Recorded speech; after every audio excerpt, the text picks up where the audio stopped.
if I traded it all. Welcome to the show, everyone, and it's a beautiful day to be networking, and I have to tell you, I absolutely love this show because it's all about information for you guys out there, and all of you know that I made it possible for everybody to talk about themselves right here on the radio. So we're live on Facebook, so I want to say hi to everybody out there. Like us, follow us, and you know what? After the show, I'm going to share it. A lot of people are loving those things that we're doing now. Check it out. It's on Networking Arizona radio show. Go on there, and you can see us all in here doing this show. My first guest, I love. He has been on my show now for at least 3 years, maybe even 4. He is Michael Van Vleck. He is the owner of Denali Real Estate, and he's on his way in. So the one thing about live shows is that anything can happen. I know he's going to be here soon. He has been on the show teaching everybody a little tiny bit about, you know, what to do if you're going to do this on your own, you know, property management. If you'd like to try and do it on, he likes to help people. A lot of people shouldn't do it on their own, so you end up in any way calling him because he can help, and he loves to help people. When you call him, everybody's always there at all times to help them, but he likes to kind of talk about, you know, property management 101 with everybody out there, and you really should check him out on his website. When he comes in, we're going to be talking further.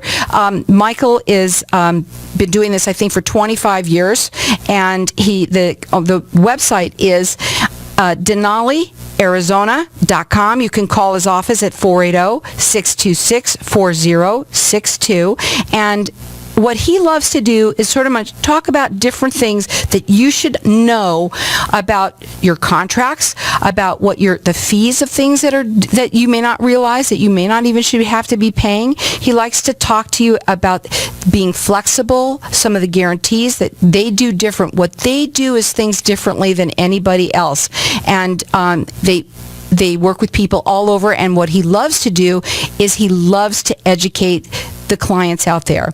And so you can check him out on his website. It's DenaliArizona.com. The number to call him again, it's 480-626-4062. And what I think he loves most about doing what he does is he likes to arm people with information to make good decisions. That's what he's talked about many times while he's here, about educating everybody about what he does, because a lot of people try and do things on their own. A lot. They do things, and they might even have somebody that they've hired that they don't like, or they're listening to this program and they hear something that he may do differently, and they may not do the same thing, and they might say, hey, you know what, that's not right. Maybe I'd like to try and talk to Mike. He does all sorts of consultations for everybody. He loves to work with people. Again, you could check him out on his website. It's DenaliArizona.com. His phone number is 480-626-4062. And I'm not sure what he's planning on talking about today. I should probably text him while we're on the air, because I know he's driving in here just exactly what he would like to talk. But I know what he likes to do most is educate. And you know what? He's here. He just walked in, and I'm so excited about having him here. He's one of my favorite guests. Welcome to the show. How are you? Did you listen to me? You did. Hey, my arms are tired. But boom, I made it. Welcome to the show. You've got to tell everybody a little bit about yourself. You know, it's kind of talked a little bit about you, how you've been doing this for 25 years, how you love to educate people. What did you want to talk about today? Well, you know, I'm sure Kara already knows this, but we're Denali Real Estate. We're a Phoenix-based real estate brokerage. We focus on helping people buy and sell investment property, and we also have a property management component as well. Our business is truly based around the service aspect, communication being our number one thing. I think that's the big thing in the marketplace that's very limited today. Not just having communication, but timely communication, being able to both call somebody and reach somebody or have them get back to you quickly. That's something we pride ourselves on, and you know, it's been really the cornerstone of our business. So basically today you've got good tips for property management, including summer tips. And guess what, guys? It's summertime. I can't even believe how fast this year is going. Can you? You know, it's going crazy fast, and it's starting to get hot out there already. And yeah, so we kind of have to start thinking about those 120-degree days. And what to do if you own a property that you might be renting out, or talk a little bit about what you wanted to talk about today. Yeah, sure. You know, the number one thing I think in any sense of trying to find a property manager is making sure that they're always on time. And, you know, if they show up late for appointments like a radio show, then you probably don't want to hire them. No, don't even go there. I'm kidding. No, but really the number one thing I think is communication, like I had mentioned. And like in this case, if you're going to be late, like I told you I was going to be late, what's the first thing I do? Communicate. Right. Call Carol. That's Tell what Carol. he did. He communicated with me right away. So, you know, in this case, we're talking about good tips for management. And this is if you're doing it yourself or you're hiring a property manager, it really doesn't matter. The reality is that even if you hire a property manager, you still need to manage them. You still should have some very basic knowledge so that you know whether to have an idea of whether they're doing a good job or not, right? So that's what really this is all about, and we're going to give an abbreviated version of this. But I think in any sense of no matter what you do in life, whether you have an investment property or not, I think the number one thing is to educate yourself, right? You need to be able to know some certain basics. In this case, there's three things that I would tell people to do to educate themselves. Number one, if you have a rental property, you should definitely know the Arizona Landlord-Tenant Act. You can get it free, a copy on the internet. It was last updated a couple years ago, but they do update it regularly when it's needed. If you need a copy, you can call us. I'm happy to send you a copy. That really is the guide, the rules of the road for property management. And we encourage, in our lease agreement, it tells the tenant, in fact, where they can get one too. So both the landlord and the tenant really need to use that as their guidebook. Number one thing. You also, I think, in terms of educating yourself, you should know fair housing. You know, that governs a lot of things that you can and can't do, particularly discriminatory behaviors, you know, certain groups that you don't want to discriminate against. And I think that will also help you establish sort of a fair basis for renting your home. I think, you know, in our case, we do it in such a way where we publish our criteria to rent. We say, look, if you meet this criteria, we process the applications, the order that come in. It doesn't matter of all of these things, you know, whether you're people might discriminate against. So, no fair housing. The last thing I would say to know is the ADA, or Americans with Disabilities Act. You should know that. A lot of people sadly don't know the last two, fair housing and ADA. Particularly, I would just say, if you're potentially renting to somebody that may have needs some sort of accommodation, number one, do not ask them what it is that's ailing them or what it is their concern might be. Never ask them that, because as soon as they tell you, that could be perceived that you're asking because you might discriminate against them. It doesn't matter what their disability might be. It is not of any relevance. In this case, what you can ask is, are there any special accommodations that you might need? The reason is, if they do, you must allow them to do them. You cannot say, well, you know, they say, well, I have to put a bar in the shower to hold me up, or I might have to, you know, take a door off or do whatever. So they have to do it regardless. Well, the difference is the landlord does not have to do it. The landlord has to allow it. So the tenant would have to do that at their expense, and they are required to return it to the same condition when they leave, but the landlord can't tell them not to do it. Okay. Well, we're going to go to a break soon, so finish up on what you want to say on this I would just say educate yourself, right? These are the kinds of things that a lot of people screw up. And I will tell you this, there's plenty of attorneys that are happy to sue on behalf of somebody because you made a simple mistake. Absolutely. And this is what I love about you, is like you say, you want to arm people with information so that they can make good decisions. That's what it's all about. And you could check him out on his website. It is Denali, Arizona.com. The phone number to call, it's 480-626-4062. Again, it's 480-626-4062. Hang tight. We're going to be back in just a minute. So welcome back, everyone. We are talking with Michael Van Vleck, and he's the owner of Denali Real Estate. And you were talking about how you have to be careful today. And, you know, we were just talking about this on the break. You have to be careful about everything. What you say, how you say it, how you look at somebody. You know, it's all really, it's gotten all crazy. It is. And that's a lot of what we're, you know, talking about today. There's a couple points that we'll make later about this very thing, about things that you need to do to comply with certain legal requirements. And a lot of times owners will say, I don't want to hire a property manager because there's a monthly expense. I can assure you, in many cases, owners don't know these things, like we were talking about the ADA or fair housing or whatever. One simple lawsuit, whether you've done it or not, it doesn't matter, is going to cost you many thousands of dollars, $5,000 to $10,000 minimum, to defend yourself on an ADA or fair housing claim, because you have to hire an attorney, and regardless of what you're doing. So that alone will make it worthwhile. Right. So, well, here's the thing I want to do, because we lost some time. Yeah. I want to double up on some of these things. Yeah, we are. Okay. So what do you want to talk about next? Well, good tips for property management if you're renting your home. Keep your house clean. So this is tip number 2. Have You should it ready. anyway. What the heck? Yeah, but one of the big complaints I get from people looking at houses is they say, man, I've really looked at some, not so good homes, and they're not clean. The yards aren't clean. They got weeds everywhere. So if you're renting your home, keep it clean. The third thing I would say is know how to receive an application. Like in our case, I think we're the only person that does this. We don't charge an upfront application fee. I love that you don't do that. It's insane that people do this. You want applications, right? You need those. If you can't rent a home if you don't get an application, why do you charge upfront fees for that and create a barrier? Because if you understand how people are looking for rentals, they're looking at 3, 4, 5, 6 at a time, and they might find 2 or 3 that are favorites. If they do that, I assure you, given that we're giving them good service, answering the phone, we don't charge application fees, they're going to give me an app first, and I'm going to rent my home faster than yours. And that's exactly what you want. I'm want. giving you a little tip here. Everyone charges app fees. We don't, and it's a little secret that actually helps us rent a lot of houses. So it's not a secret anymore, though. It's not, but I guarantee you people are still going to do it because a lot of managers make a lot of money. Yeah, that's right. Yeah, it's where they make their money. So here's the thing, too. We also have a lot of people who own a lot of property here, Yeah. right? Investors. And you're listening to Michael. Give him a call. Here's what it's all about.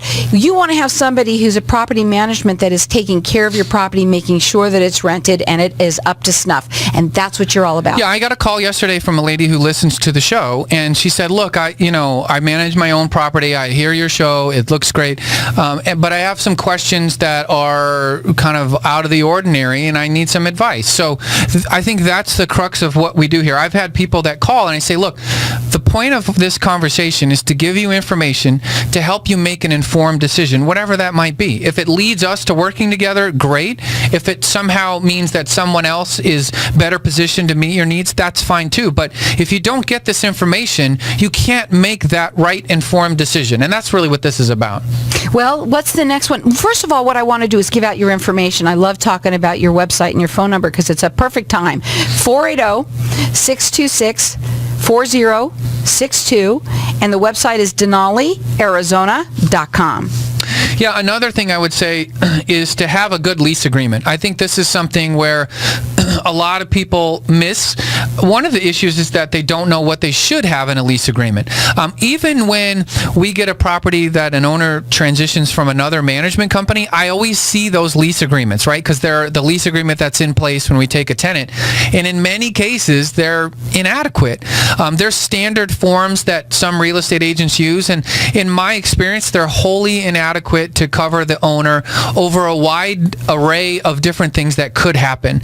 So having that lease agreement is very important, because that's the legal contract that dictates what the owner must do and what the tenant must do.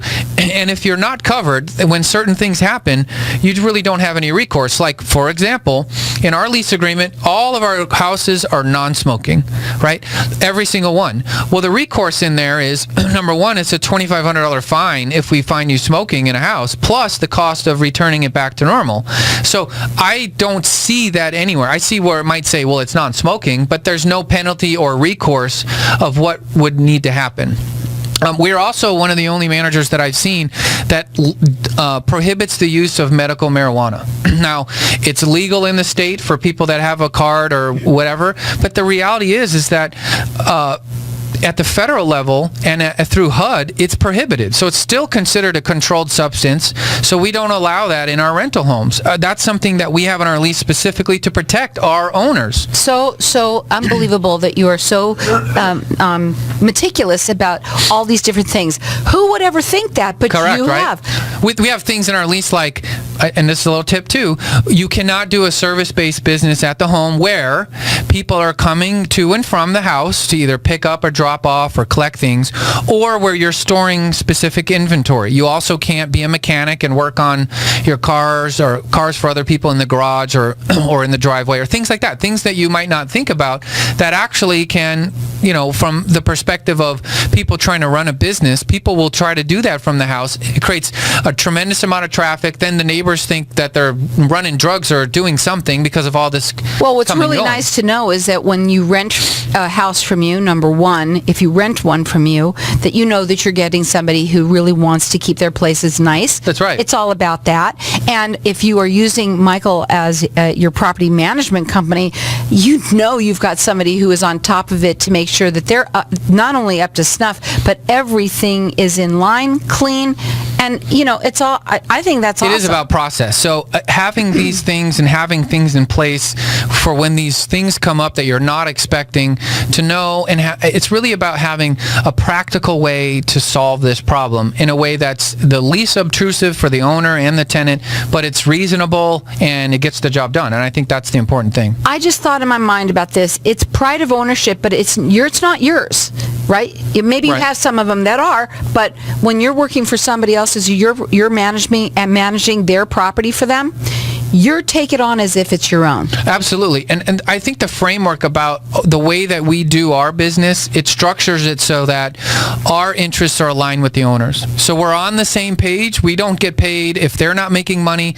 We lose money if they're losing money. It's set up really truly like a partnership so that we're incentivized to do the things and act in the way that benefits the owner. And in a lot of ways that it's set up now in the marketplace is that management companies get paid regardless of the outcome for the owner. So the owner may not have a tenant or not a good tenant or whatever it is, and these contracts with these other management companies are structured where they're getting paid regardless. And there's tons of fees they charge in different ways they go about it that they make a killing. But the problem with that is they're incentivized to act in ways that's not to the benefit of the owner, and that's a conflict. And it's not good for anybody. That's what you're trying to do out here is arming people with information to make good decisions. His website is DenaliArizona.com. His phone number is 480-626-4062. Go on. Okay, we're gonna add a little summer stuff. Yeah, we're gonna add a little summer stuff. Here's a couple things you need to consider for the summer. Number one, your air conditioning. You can do a couple things here, but you need to make sure your tenants are changing their air filters monthly. Right? It's particularly... That's a good reminder. I need to do that. Yes. It's very important in the summer. Your AC runs more. If they don't, I always sell it to them. It's going to cost them more in electricity because of the air restriction, but it can cause the unit to fail. A lot of owners like to do little checkups. It's up to you whether you do that or not. Our AC guys don't recommend it for us, but it's up to you whether you do or not. Some people that have home warranty companies, they give you a free checkup. But definitely make sure that they're doing that. One thing I would also say is if you're concerned about it, drop off 12 filters to the tenant at their door and tell them to replace them monthly. The last thing I'd say about a summer consideration is swimming pools. If you have a house with a swimming pool, it needs to meet certain requirements and regulations. One thing I would tell you is if you don't know what those are, I'm happy to come look at your house and tell you what you might need or not need to do. We have vendors that do just these things for pools. And lastly, I would say if you have any sort of doggy door going to your backyard and you have a pool at your house and you're renting it, get rid of the doggy door. Because a lot of people have these doggy doors and they leave it open or whatever, and a little kid will crawl out of that trying to get to the backyard. So you have to restrict access to the backyard, and you need to do it in a certain way. But if you do have a doggy door in a house with a pool and you're renting it, absolutely get rid of that sucker. Just take it out, put in new drywall, exterior, get rid of it as if it never existed. That way you absolve yourself of that potential liability. It's definitely not worth it. Well, there's a lot of different information that you've given. What would you give your final words for today for everyone? Well, I think I always tell people that it is not necessarily, as we're giving you this information, that you have to know all of this. In today's world, we're all bombarded with information overload. It's not about having to know everything. It's having to know where to get it. So in our case, if you need something, call us where you can get it, and it's no obligation. And there's always someone there that's going to answer the phone. The phone number is 480-626-4062. His website is DenaliArizona.com. Give him a call. He'll even come out and check your pool to make sure it's all up to snuff. I might even swim in it. 480-626-4062.